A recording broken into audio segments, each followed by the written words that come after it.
So hello everyone, welcome back to another video. তো আজকে কথা হলো একটা লেটেস্ট আপডেটস নিয়ে মূলত।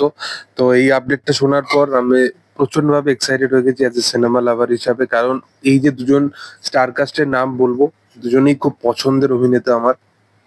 এবং এর সাথে সাথে এদের দুজনকে কখনো একসাথে বড় পর্দায় দেখা যায়নি।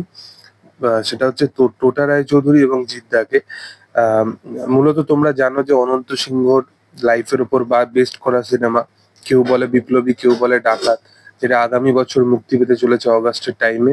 এবং এই ছবির কিন্তু শুটিং শুরু হতে চলেছে খুবই তাড়াতাড়ি। মূলত সবকিছু ঠিকঠাক থাকলে দুর্গাপুজোর মাঝ থেকেই, মানে অক্টোবর বা নভেম্বর থেকেই কিন্তু এই সিনেমার শুটিং এ যোগদান দেবে সব, মানে সকল স্টার কাস্ট। এছাড়া এই সিনেমাতে ঋতুপর্ণা সেনগুপ্তর নামও কিন্তু শোনা যাচ্ছিল, এবার ইদিকা পালের নামও শোনা গেছে, এবং এখন টোটা রায়চৌধুরীর নাম কিন্তু শোনা যাচ্ছে। তো শোনা যাচ্ছে জিদ্দার অপোজিটে যে ক্যারেক্টারটার কথা ভাবনা চিন্তা করা হচ্ছে, সেটা কোথাও গিয়ে টোটা রায়চৌধুরীর নামের কথাই ভাবনা চিন্তা করা হচ্ছে।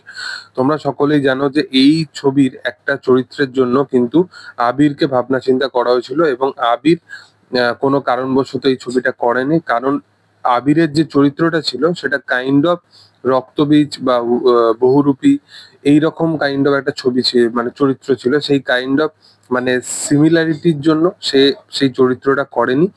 সম্ভবত সেই চরিত্রটার জন্যই টোটা রায়চৌধুরীকে হয়তো অফার করা হয়েছে। এবং এখানে ওই পুলিশ ডাকাতের যে টাসেলটা, সেটা হয়তো আমরা আরো ভালো করে দেখতে পাবো।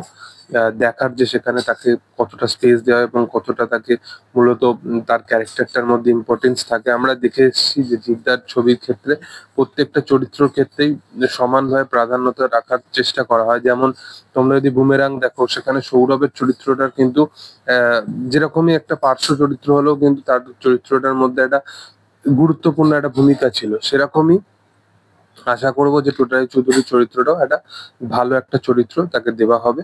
এবার দেখার যে সেটা আগামী দিনে কি হয়। তবে এই ছবির একটার পর একটা যেরকম স্টার কাস্টদের নাম উঠে আসছে, সেটা দেখে খুবই ভালো লাগছে। এবং এই ছবিটা মূলত ফাইনালি হতে শুরু, মানে হবে, এবং খুব তাড়াতাড়ি হয়তো এই সিনেমার শুটিংও স্টার্ট হয়ে যাবে।